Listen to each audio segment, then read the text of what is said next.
ইসরায়েলে তৈরি 25 কোটি মার্কিন ডলারের 25টি ভারতীয় ড্রোন ধ্বংসের দাবি পাকিস্তানের। পাক হামলা ঠেকানোর দাবি দিল্লি। পাক ভারত সংঘাত ইস্যুতে পরস্পর বিরোধী তথ্য দিচ্ছে দুই দেশের সরকার ও মিডিয়া। ঢাকা পড়ছে আসল ঘটনা, কেন সত্য লুকাচ্ছে তারা?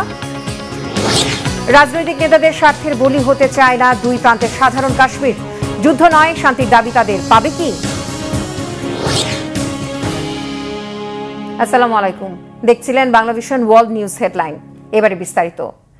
এবার ইসরায়েলের তৈরি 25 কোটি মার্কিন ডলার মূল্যের 25টি ভারতীয় ড্রোন ধ্বংসের দাবি করেছে পাকিস্তান। তবে ভারত বলছে লাহোরের বিমান প্রতিরক্ষা ব্যবস্থা নিষ্ক্রিয় করে করাচি সহ অন্তত 15টি শহরে হামলা চালিয়েছে তারা। সেই সাথে বুধবার ভারতের মাটিতে চালানো পাকিস্তানের ড্রোন ও ক্ষেপণাস্ত্রের হামলাও রুখে দেওয়ার দাবি দিল্লির। পাল্টাপাল্টি ড্রোন হামলার সাথে কাশ্মীর সীমান্তে অব্যাহত রয়েছে ব্যাপক গোলাগুলি।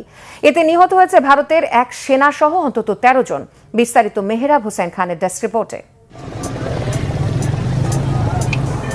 ভারতের অপারেশন সিঁদুরের পর খেল দেখানোর অপেক্ষায় পাকিস্তানের অপারেশন সোহাগরাত। ভারতকে কড়া জবাব দিতে সেনাবাহিনীকে পাকিস্তান সরকার ব্ল্যাঙ্ক চেক দেওয়ার 24 ঘন্টায় ভারত জবাব না পেলেও চলছে সম্ভাব্য হামলা মোকাবেলার প্রস্তুতি। থমথমে পরিস্থিতিতে আতঙ্ক ছড়াচ্ছে জনমনে। সীমান্তের দুই পাশেই পুরোদমে সমর প্রস্তুতি চললেও বেসামরিক মানুষের প্রাণহানি আর অনাকাঙ্ক্ষিত ক্ষয়ক্ষতি নিয়ে কি কেউ ভাবছেন?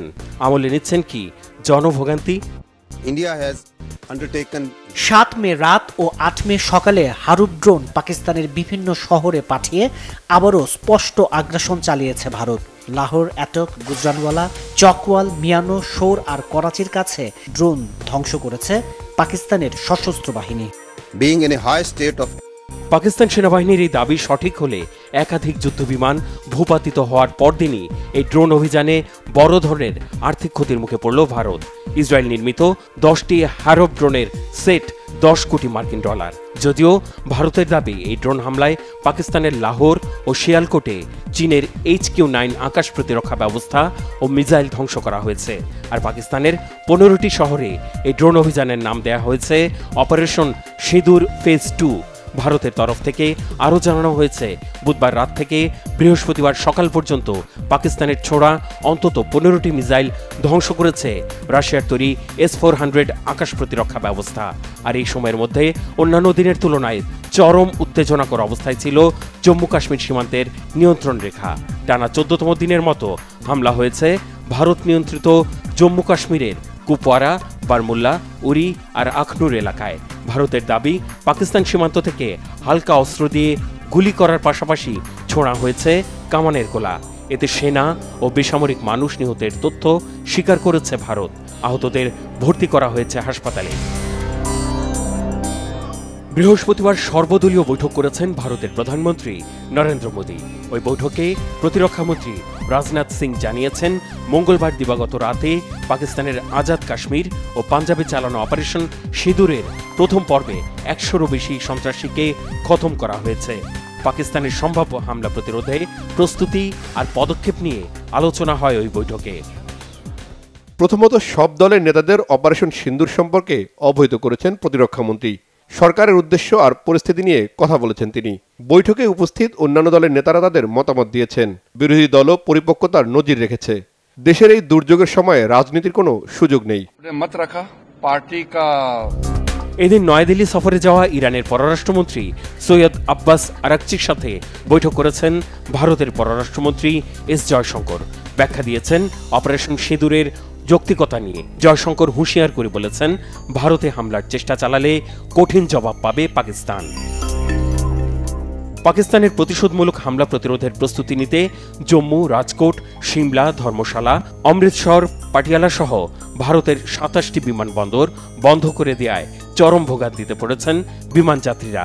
বলা হয়েছে ওইসব বিমানবন্দরে ফ্লাইটের ওঠানামা শনিবার সকাল পর্যন্ত বন্ধ থাকবে। রাজস্থান, পাঞ্জাব, গুজরাটে ব্যাপক সতর্কতা জারি করে বাতিল করা হয়েছে পুলিশের ছুটি। আর ছুটিতে থাকা পুলিশের সব সদস্যকে অবিলম্বে কর্মস্থলে যোগ দিতে বলা হয়েছে। Mehrab Hossain Khan, Banglavision news desk. এদিকে শুধু ড্রোন নয়, ভারতের একটি রাফায়েল বিমানও ভূপাতিত করে রেকর্ড করেছে পাকিস্তান। কেননা বিশ্বে এই প্রথম কোনো রাফায়েল বিমান ধ্বংস করা হলো, যা আগে কখনো হয়নি। বিষয়টি নিশ্চিত করেছে খোদ রাফায়েল নির্মাতা দেশ ফ্রান্স। দেশটির এক গোয়েন্দা সূত্র সিএনএনকে জানায় পাকিস্তান অন্তত একটি রাফায়েল বিমান ধ্বংস করেছে। রাফায়েল জেটের ইতিহাসে যা প্রথম কমব্যাট লস। তবে কি শক্তির দিক থেকে এগিয়ে আছে পাকিস্তান? বিস্তারিত ইমরান মাহমুদের ডেস্ক রিপোর্টে। বহুল আলোচিত ও প্রযুক্তিগতভাবে অন্যতম আধুনিক যুদ্ধবিমান রাফায়েল প্রথমবারের মতো কোনো যুদ্ধে ধ্বংস হয়েছে, তাও আবার সেটি ছিল ভারতের। দেশটির সামরিক ইতিহাসে এক ব্যতিক্রমী ও অপ্রত্যাশিত ঘটনা এটি। এই ঘটনা শুধুমাত্র ভারতের জন্য নয়, আন্তর্জাতিক সামরিক জগতের জন্য এক গুরুত্বপূর্ণ ঘটনা। কারণ বলা হচ্ছে এটি রাফায়েল জেটের ইতিহাসে প্রথম কমব্যাট লস। পাকিস্তান দাবি করছে তারা 3টি রাফায়েল সহ মোট 5টি ভারতীয় যুদ্ধবিমান ধ্বংস করেছে। যদিও এই দাবির বিষয়ে এখনও কোনো মন্তব্য করেনি ভারত। তবে রাফায়েল প্রস্তুতকারক দেশ ফ্রান্সের এক উচ্চ পদস্থ কর্মকর্তা সিএনএনে দেয়া এক সাক্ষাৎকারে বলেন যে অন্তত একটি রাফায়েল বিমান ভূপাতিত করেছে পাকিস্তান। 2025 সালের 6 মে মধ্যরাতে পাকিস্তানের 9টি স্থানে বিমান ও ক্ষেপণাস্ত্র হামলা চালায় ভারত। পাকিস্তানের গণমাধ্যম জিও টিভির সূত্রে জানা যায়, এ সময় ভারতের একটি রাফায়েল জেট পাকিস্তানের চীনা নির্মিত J-10C যুদ্ধবিমানের গুলিতে ধ্বংস হয়। পাকিস্তান দাবি করছে তাদের J-10C বিমান অত্যাধুনিক PL-15 মিসাইল ব্যবহার করে ভারতের রাফায়েল বিমানটিকে ভূপাতিত করেছে। ফরাসি এক সামরিক গোয়েন্দা সূত্রও এই ঘটনাকে নিশ্চিত করেছে এবং বলেছে এটি রাফায়েলের প্রথম কিল বা ধ্বংস হওয়ার ঘটনা। এই ঘটনার আগে রাফায়েল জেটের কখনো কমব্যাটে ধ্বংস হওয়ার খবর প্রকাশ্যে আসেনি। এই যুদ্ধবিমানকে নিয়ে ভারতের মধ্যে গর্ব ও অহংকার ছিল বিপুল। টিবিএস নিউজ সূত্রে জানা যায়, ফ্রান্স থেকে কেনা এই 36টি রাফায়েল জেটের মধ্যে প্রতিটি কিনতে খরচ হয়েছিল প্রায় 217 মিলিয়ন মার্কিন ডলার বা প্রায় 1800 কোটি টাকা। রাফায়েল ছিল ভারতের প্রতিরক্ষা কৌশলের অন্যতম স্তম্ভ, বিশেষত পাকিস্তান ও চীনের হুমকির প্রেক্ষিতে। ফ্রান্সের ডিসল্ট এভিয়েশন নির্মিত এই মাল্টি রোল ফাইটার জেটটি একযোগে আকাশযুদ্ধ, স্থল আক্রমণ ও নজরদারি চালাতে সক্ষম। এটি SCALP cruise missile, Meteor beyond visual range missile ও MICA air to air missile বহন করতে পারে। এর এইসার রেডার ও ইলেকট্রনিক ওয়ারফেয়ার সিস্টেম স্পেকট্রা রাফায়েলকে এক অনন্য আভিযানিক ক্ষমতা প্রদান করে। বিশ্বজুড়ে রাফায়েল বিমান ব্যবহার করছে ফ্রান্স ও ভারত ছাড়াও মিশর, কাতার, গ্রিস, সংযুক্ত আরব আমিরাত ও ইন্দোনেশিয়া। রাফায়েল ছিল ইউরোপীয় প্রযুক্তির এক প্রতীক, যা দীর্ঘদিন ধরে মার্কিন বা রুশ প্রযুক্তির বিকল্প হিসেবে বিবেচিত হয়ে আসছিল। তবে ভারতের জন্য এই যুদ্ধবিমান ধ্বংস হওয়া এক দুঃস্বপ্নের মতো। সিএনএনের একটি প্রতিবেদন অনুযায়ী কাশ্মীর সীমান্তে বেড়ে ওঠা উত্তেজনার মধ্যে পাকিস্তানের প্রতিরোধে ভারতের বেশ কজন সেনা নিহত হয়েছে। এই আক্রমণ ও পেহেলগাম হামলার প্রতিক্রিয়ায় ভারত রাফায়েল পাঠিয়েছিল সীমান্তে এবং সেখানেই ঘটেছে এই মারাত্মক পরিণতি। তবে অনেক বিশ্লেষক বলছেন শুধুমাত্র বিমান ধ্বংস হওয়াই নয়, বরং এই ঘটনাটি ভারতের সামরিক সক্ষমতাকে ফেলেছে প্রশ্নের মুখে। ইউরেশিয়ান টাইমসের এক বিশ্লেষণ বলছে ভারতের সামরিক নীতি এখন কঠিন চ্যালেঞ্জের মুখোমুখি, কারণ এত বিপুল বিনিয়োগের পরেও প্রযুক্তিগত ও কৌশলগত প্রস্তুতির অভাব রয়েছে। এদিকে রাফায়েল ধ্বংসের পর নাটকীয়ভাবে বেড়ে গেছে চাইনিজ যুদ্ধবিমান নির্মাতা কোম্পানি এভিস চেংডু এয়ারক্রাফট কোম্পানি লিমিটেডের শেয়ারের মূল্য। দাবি করা হচ্ছে এই কোম্পানির নির্মিত J-10C বিমান ব্যবহার করেই পাকিস্তান ভারতীয় রাফায়েল ভূপাতিত করেছে। বিজনেস টুডের প্রতিবেদন মতে এই দাবির প্রেক্ষিতে গত 2 দিনে শেনজেন স্টক এক্সচেঞ্জে কোম্পানিটির শেয়ার 36%-এরও বেশি বেড়েছে। বুধবার 17% এবং বৃহস্পতিবার 16.37% বৃদ্ধি পেয়ে শেয়ারটির মূল্য 80.68 ইউয়ানে পৌঁছেছে। রাফায়েলের এই প্রথম যুদ্ধক্ষেত্রের পতন শুধু একটি বিমান হারানোর ঘটনা নয়, বরং তা এক গভীর সামরিক শিক্ষাও বটে যে প্রযুক্তি যতই উন্নত হোক, যুদ্ধক্ষেত্রে চূড়ান্ত জয় নির্ভর করে গোটা সামরিক কাঠামোর উপর। আর এই সামরিক অভিযানের মাধ্যমে ইতিহাসের প্রথম যুদ্ধক্ষেত্রে রাফায়েল হারানোর রেকর্ড করল ভারতীয় বিমান বাহিনী। ইমরান মাহমুদ, বাংলা ভিশন। ভারত পাকিস্তান সংঘাতের মাঝেই চলছে আরেক লড়াই, আর তা হলো তথ্যের যুদ্ধ। পাকিস্তান যখন বলছে ভারতের 5টি জেট ভূপাতিত করেছে, তখন তা স্বীকার করছে না ভারত। আবার দিল্লির দাবি ধ্বংস করা হয়েছে সন্ত্রাসী ঘাঁটি, কোনো বেসামরিক ক্ষয়ক্ষতি হয়নি। কিন্তু ইসলামাবাদ বলছে নিহতদের বেশিরভাগই সাধারণ মানুষ। প্রশ্ন উঠছে, তাহলে দুই পক্ষের কে সত্য বলছে, কারা লুকাচ্ছে আসল তথ্য? দুই পক্ষের সরকারি ব্যস্ত নিজ স্বার্থ অনুসারে বক্তব্য সাজাতে, মিডিয়াও চলছে প্রশাসনের ইশারায়। আর এসবের আড়ালে ঢাকা পড়ে যাচ্ছে পাক ভারত উত্তেজনার বর্তমান অবস্থার প্রকৃত চিত্র। হাফিজুল ইসলামের ডেস্ক রিপোর্টে বিস্তারিত। ভারত পাকিস্তান সীমান্তে সংঘাতের আড়ালে চলছে আরেক ভয়ঙ্কর যুদ্ধ। সেই যুদ্ধ অত্যাধুনিক ফাইটার জেট, বিধ্বংসী আর্টিলারি শেল কিংবা সম্মুখ সমরে নয়। লড়াই হচ্ছে ভিন্ন এক যুদ্ধক্ষেত্রে। সন্ত্রাসী ঘাঁটি ধ্বংসের অজুহাতে পাকিস্তানে হামলার দাবি করেছে ভারত। পাকিস্তান বলছে তাদের হাতে ভূপাতিত হয়েছে ভারতের 5টি যুদ্ধবিমান। সীমান্তের এক ঘাঁটিতে আত্মসমর্পণের উদ্দেশ্যে ভারতীয় সেনাদের সাদা পতাকা উত্তোলনের দাবিও করেছে ইসলামাবাদ। গত 6 মে রাতে মুখোমুখি লড়াই করেছে দুই দেশের 125টি ফাইটার জেট। এক সিনিয়র পাকিস্তানি কর্মকর্তার তরফে শোনা গেছে এমন দাবি। উদ্দেশ্যমূলক প্রচারণা, সংঘবদ্ধ প্রপাগান্ডা ও তথ্যযুদ্ধের আড়ালে ক্রমেই ঢাকা পড়েছে চলমান পরিস্থিতির প্রকৃত অবস্থা ও ক্ষয়ক্ষতির মাত্রা। কিন্তু কেন সত্য লুকাতে চাইছে দুই দেশের সরকার? এর পেছনে কি রয়েছে বিশেষ কোনো উদ্দেশ্য?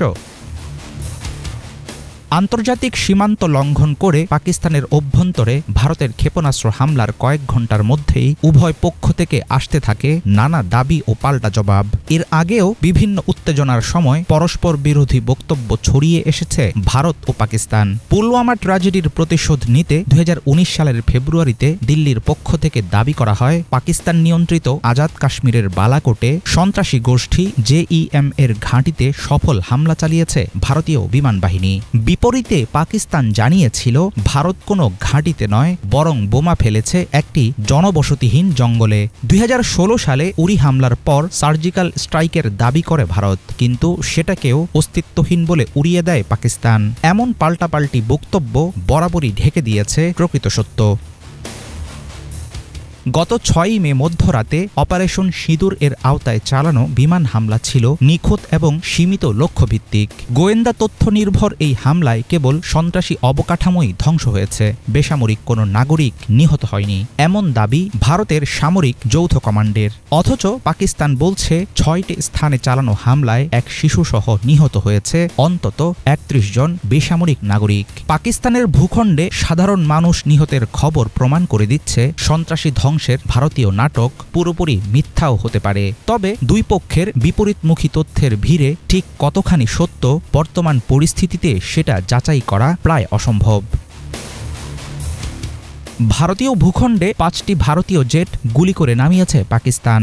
মুখোমুখি লড়াইয়ে কোনো পক্ষের বিমানই একে অপরের আকাশসীমা লঙ্ঘন করেনি, এমন দাবি পাক সেনাবাহিনীর একজন মুখপাত্রের। অন্যদিকে ভারতীয় একটি স্থানীয় সূত্রের বরাতে জানানো হয় 3টি যুদ্ধবিমান ভারত শাসিত ভূখণ্ডে ভেঙে পড়েছে, তবে সেগুলোর মালিকানা এখনও স্পষ্ট নয়।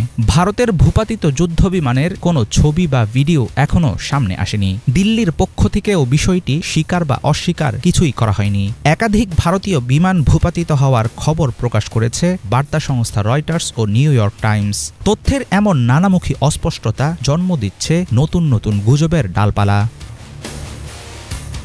গত 7 দশকের বেশি সময় ধরে ভারত পাকিস্তানের মধ্যকার বৈরিতায় তথ্য নিয়ন্ত্রণ ছিল দুই দেশের অন্যতম হাতিয়ার। এবারের উত্তেজনার সময়ও দেখা যাচ্ছে একই চিত্র।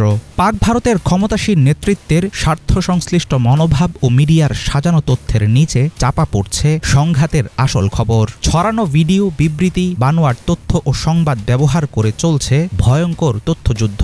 বিশ্লেষকরা বলছেন দিল্লি চাইছে জাতীয়তাবাদ ও সন্ত্রাস দমনের প্রোপাগান্ডায় ফুলে ফেপে উঠবে নরেন্দ্র মোদীর ভোট ব্যাংক। অন্যদিকে অভ্যন্তরীণ অসন্তোষ ছাইচাপা দেওয়ার সুযোগ পেয়েছে ইসলামাবাদ। সেক্ষেত্রে প্রশ্ন হল, বর্তমান পরিস্থিতিতে দুই দেশের সংঘাতের প্রকৃত সত্য জানার কোনো উপায় আছে কি?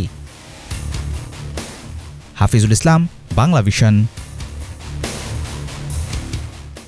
পাকিস্তানের ভেতরে হামলা চালাতে গেল মঙ্গলবার ভারত 80টি যুদ্ধবিমান পাঠিয়েছিল, এমন দাবি করেছেন পাকিস্তানের প্রধানমন্ত্রী শেহবাজ শরীফ। তবে হামলায় কেবল অংশ নিয়েছিল 5টি বিমান, যার সবকটি পাক বাহিনী ভূপাতিত করেছে বলে দাবি করেছেন তিনি। সময়মতো ভারতের হামলার উচিত জবাব দেওয়া হবে বলেও হুঁশিয়ারি দেন প্রধানমন্ত্রী শাহবাজ শরীফ। ভারত ও পাকিস্তানের এমন আগ্রাসী মনোভাবের ফলে দক্ষিণ এশিয়ায় সর্বাত্মক যুদ্ধের সংখ্যা বেড়েই চলছে। আর তেমনটা হলে শুধু ভারত পাকিস্তান নয়, পুরো দক্ষিণ এশিয়া ব্যাপক প্রাণহানি ও রক্তপাতের সংখ্যা করছে বিশ্লেষকরা। मीर फजले रब्बी टेस्ट रिपोर्टे विस्तारित। पाकिस्तान 24 घंटे तैयार थी कि कब दुश्मन के जहाज उड़े, कब उनको हम उठा के समंदर में फेंक दें। ভারতের সাথে চলমান উত্তেজনার মধ্যেই বুধবার পার্লামেন্টে মিলিত হন পাকিস্তানের আইন প্রণেতারা। ন্যাশনাল অ্যাসেম্বলির এই অধিবেশনে পাকিস্তান সেনাবাহিনীকে প্রশংসায় ভাসান খোদ প্রধানমন্ত্রী। এক পর্যায়ে পাকিস্তান জিন্দাবাদ ধ্বনিতে মুখর হয়ে ওঠে পুরো পার্লামেন্ট। ভারতের রাতের আধারে চালানো বিমান হামলার উচিত জবাব দিয়েছে পাকিস্তান সেনাবাহিনী, এমনটাই দাবি করেছেন প্রধানমন্ত্রী শেহবাজ শরীফ। প্রধানমন্ত্রীর ভাষ্যমতে ভারত ৮০টি যুদ্ধবিমান পাঠালেও কেবল ৫টি বিমানই হামলায় অংশ নেয় এবং তাদের সবকটি ভূপাতিত করেছে পাকিস্তানের বিমান বাহিনী।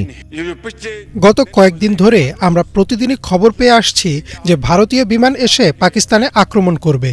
আমি আমার অন্তরের অন্তঃস্থল থেকে পাকিস্তানের ২৪ কোটি মানুষকে অভিনন্দন জানাতে চাই। আল্লাহর রহমতে আমাদের বাহিনী ২৪ ঘন্টায় প্রস্তুত ছিল এবং অপেক্ষায় ছিল কখন শত্রুপক্ষের বিমান উড়ে যাবে আর সাথে সাথেই আমরা তাদের সমুদ্রে নিক্ষেপ করব। পাকিস্তান বিমান বাহিনী তাদের ভূপাতিত করা ৫টি বিমানের পরিবর্তে কমপক্ষে ১০টি ভারতীয় বিমান ভূপাতিত করতে পারত, কিন্তু আমরা সংযম দেখিয়েছি। অন্যদিকে পিপিপি নেতা বিলওয়াল ভুট্টো ক্ষোভ প্রকাশ করে বলেন, সত্য ও ন্যায়ের ইতিহাস পাকিস্তানের পাশে। সাহস থাকলে ভারত খোলাখুলি যুদ্ধ ঘোষণা করে মাঠে নামত, কিন্তু তারা কাপুরুষের মতো রাতে শিশুদের বুকে গুলি চালিয়েছে। পাকিস্তানের এমন আক্রমণাত্মক বক্তব্য ও ভারতের আগ্রাসী মনোভাবের কারণে দক্ষিণ এশিয়ায় যুদ্ধ পরিস্থিতিকে আরও ঘনীভূত করতে পারে বলে মনে করছেন অনেকে। মার্কিন সংবাদ মাধ্যম ওয়াশিংটন পোস্টের এক বিশ্লেষণে বলা হয়েছে, পরমাণু শক্তিধর দুই প্রতিদ্বন্দ্বীর সাম্প্রতিক উত্তেজনা ক্রমেই বড় যুদ্ধের দিকে এগোচ্ছে। ফলে শুধু ভারত পাকিস্তান নয়, পুরো দক্ষিণ এশিয়া পড়তে যাচ্ছে ভয়াবহ ঝুঁকির মধ্যে, যার পরিণতি হবে কল্পনাতীত।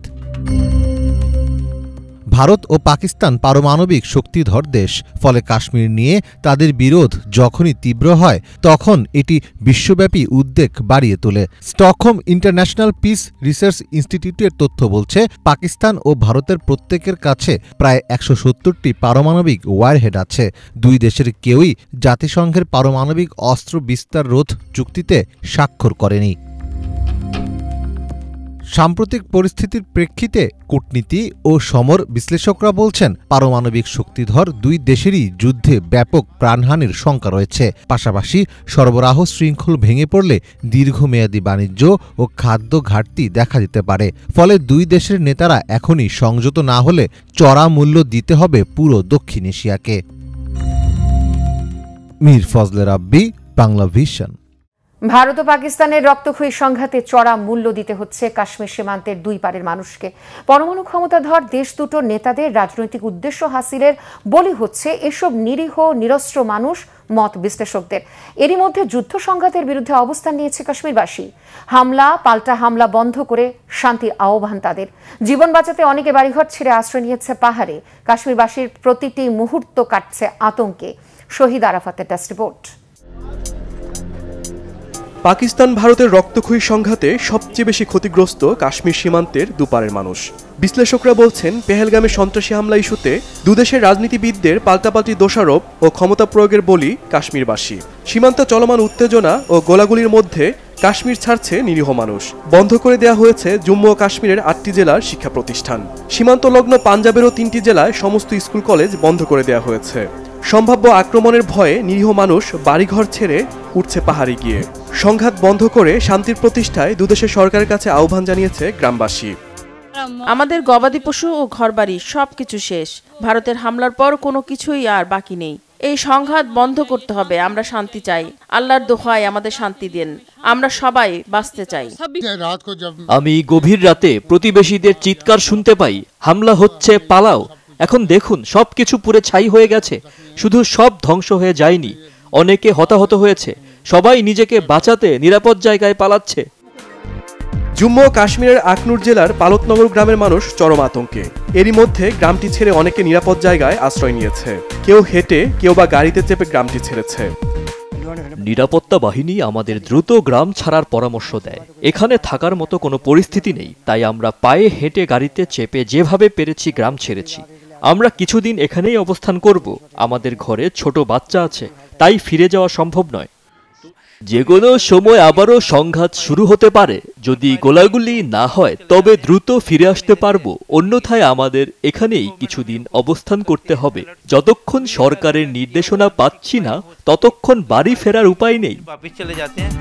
ভারতের কাশ্মীর সীমান্তেও একই ধরনের থমথমে পরিস্থিতি তৈরি হয়েছে। রাস্তাঘাট, স্টেশন, প্রতিটি জায়গায় মানুষের উপস্থিতি নেই বললেই চলে। স্থবির পরিবেশে কোথাও কোথাও নিরাপত্তা কর্মীদের আনাগোনা দেখা গেলেও তাদের মধ্যে শঙ্কার শেষ নেই। Shahid Arafat, Bangla vision, news desk. ভারতের হামলায় পাকিস্তানে কেবল সন্ত্রাসীরাই নিহত হচ্ছে। দিল্লি এমন দাবি করলেও মঙ্গলবারের হামলায় নারী ও শিশু সহ অনেক নিরীহ মানুষের মৃত্যু হয়েছে বলে জানিয়েছে পাক সরকার। বেসামরিক নাগরিক হত্যার পরও কেন স্বীকার করছে না ভারত? কি উদ্দেশ্য রয়েছে তাদের? বিস্তারিত ডেস্ক রিপোর্টে। পাকিস্তানের আজাদ কাশ্মীর ও পাঞ্জাবের কিছু বেসামরিক এলাকায় ভারতীয় ক্ষেপণাস্ত্র হামলায় নারী ও শিশুরা প্রাণ হারিয়েছেন। এই হামলা চালানো হয় গভীর রাতে। এক সংবাদ সম্মেলনে পাকিস্তানের আন্তঃবাহিনী জনসংযোগ পরিদপ্তর ISPR এর মহাপরিচালক লেফটেন্যান্ট জেনারেল আহমেদ শরীফ চৌধুরী জানান, ভারতীয় বিমান হামলায় সাধারণ মানুষ প্রাণ হারিয়েছেন। এ সময় আহত হয়েছেন বহু মানুষ। এই হামলায় পাকিস্তান সেনাবাহিনীর এক কর্মকর্তার 7 বছর বয়সী ছেলে নিহত হয়। এছাড়া বিশ্ববিদ্যালয়ের এক ছাত্রী ও তার ছোট ভাইও নিহত হন। নিরাপত্তা কর্মকর্তাদের সূত্রে জিও টিভি এই তথ্য নিশ্চিত করেছে। প্রতিবেদনে বলা হয়, ভারতীয় বিমান হামলায় নিহত 7 বছর বয়সী ইর্তিজা আব্বাস তুরি পাকিস্তান সেনাবাহিনীর লেফটেন্যান্ট কর্নেল জহির আব্বাস তুরির পুত্র ছিলেন। নিহত ইর্তিজার ছবি বর্তমানে পাকিস্তানে সামাজিক যোগাযোগ মাধ্যমে ব্যাপকভাবে ছড়িয়ে পড়েছে। মুজাফফরবাদ, কোটলি ও আহমদপুর শর্কিয়ার মতো এলাকাগুলোকে এই হামলার লক্ষ্যবস্তু বানানো হয়েছিল। কোটলির আব্বাস মসজিদের পাশের একটি বাড়িতে ক্ষেপণাস্ত্র হামলায় 22 বছর বয়সী মিসবা কাউসার ও তার ছোট ভাই উমর মুসা নিহত হন। মিসবা কোটলি বিশ্ববিদ্যালয়ের শিক্ষার্থী ছিলেন। পাকিস্তানের পূর্ব আহমদপুরের সুবানুল্লাহ মসজিদে হামলায় 13 জন প্রাণ হারিয়েছেন। নিহতদের মধ্যে 3 বছর বয়সী 2 কন্যা শিশু রয়েছে। এছাড়া এই হামলায় নিহত হয়েছেন 7 জন নারী ও 4 জন পুরুষ। এ সময় 9 নারী ও 28 জন পুরুষ অর্থাৎ 37 জন আহত হয়েছেন। মুজাফফরবাদে বিলাল মসজিদে হামলায় 3 জন প্রাণ হারিয়েছেন। এছাড়া সেখানে এক কন্যা শিশু ও এক শিশুপুত্র আহত হয়। মুরিদকের উম্মুল কুরা মসজিদে হামলায় 3 পুরুষ নিহত হন ও 1 জন আহত হয়েছেন। একই সময় নীলম ঝিলাম জলবিদ্যুৎ প্রকল্পের নোসেরি বাঁধে ক্ষয়ক্ষতি হয়েছে। किसी भी नागरिक ठिकाने सिविलियन पॉपुलेशन को जरा भी प्रभावित न होने देने की संवेदनशीलता भी हमारी सेना ने दिखाई। এদিকে অভিযান প্রসঙ্গে ভারতের প্রতিরক্ষা মন্ত্রী রাজনাথ সিং বলেছেন, পাকিস্তানের বিরুদ্ধে ভারতীয় সেনাবাহিনী সতর্কতা ও সংবেদনশীলতার সাথে অত্যন্ত নিখুঁতভাবে পদক্ষেপ নিয়েছে। তার মতে এই পদক্ষেপের ফলে বেসামরিক মানুষের ওপর কোনো প্রভাবই পড়েনি। हमने केवल उन्हीं को मारा जिन्होंने हमारे मासूमों को। দম্ভ করে তিনি বলেন, প্রধানমন্ত্রী নরেন্দ্র মোদীর দেখানো পথে ভারতের সেনাবাহিনী অভিযান চালিয়ে দেশবাসীর মাথা উঁচু করে দিয়েছে। নতুন ইতিহাস রচনা করেছে ভারতের সামরিক বাহিনী। তিনি আরও বলেন, পরিকল্পনা এমনভাবেই করা হয়েছিল যে নির্ধারিত লক্ষ্যবস্তুগুলোকেই নিখুঁতভাবে ধ্বংস করা হয়েছে। কোনো বেসামরিক নাগরিক স্থাপনা বা বেসামরিক মানুষের ওপর সামান্য প্রভাব পড়েনি। এতটাই সতর্ক ছিল ভারতীয় বাহিনী। তিনি বলেন, সেনারা শুধু তাদেরকেই বেছে বেছে মেরেছে যারা ভারতের নিরীহ মানুষকে মেরেছিল। ইফাত জাহান, বাংলা ভিশন। অবরুদ্ধ গাজায় বুধবার নতুন করে অন্তত 61 ফিলিস্তিনিকে হত্যা করেছে নৃশংস ইসরায়েলি বাহিনী। আহত শতাধিক। গাজাবাসীর জন্য খাবার সরবরাহ করা একটি রেস্টুরেন্ট ভেঙে দিয়েছে ইসরায়েলি সেনারা। এদিকে যুক্তরাষ্ট্রের কলম্বিয়া বিশ্ববিদ্যালয়ের বাইরে বিক্ষোভ করেছে শত শত ফিলিস্তিনি পন্থী শিক্ষার্থীরা। বুধবার গাজার উত্তর ও মধ্যাঞ্চলের একাধিক হামলার মূল লক্ষ্যবস্তু ছিল বেসামরিক ফিলিস্তিনিদের বসতি। ড্রোন হামলা হয়েছে গাজা শহরের আল ওয়েহেদা স্ট্রিটের থাই আল পালমিরা রেস্টুরেন্টকে লক্ষ্য করে। এতে অন্তত 17 ফিলিস্তিনিকে হত্যা করা হচ্ছে। এছাড়াও গাজায় 2 মাসেরও বেশি সময় ধরে টানা অবরোধে ভূখণ্ডটিতে খাবারের মজুদ দিন দিন কমতে থাকায় অনাহারে অসুস্থ হয়ে পড়ছে হামলা থেকে সৌভাগ্যক্রমে বেঁচে থাকা ফিলিস্তিনিরা। তবে তাদের চিকিৎসা দেওয়ার মতো চিকিৎসা সরঞ্জামও নেই সেখানে। এদিকে গাজা ভূখণ্ড বিক্রির জন্য নয় স্লোগানে কলম্বিয়া বিশ্ববিদ্যালয়ের সামনে বিক্ষোভ করেছে শত শত ফিলিস্তিনিপন্থী শিক্ষার্থীরা। সে সময় বেশ কয়েকজন বিক্ষোভকারীকে আটক করে পুলিশ। এই ছিল আজকের মতো। ধন্যবাদ এতক্ষণ সাথে থাকার জন্য।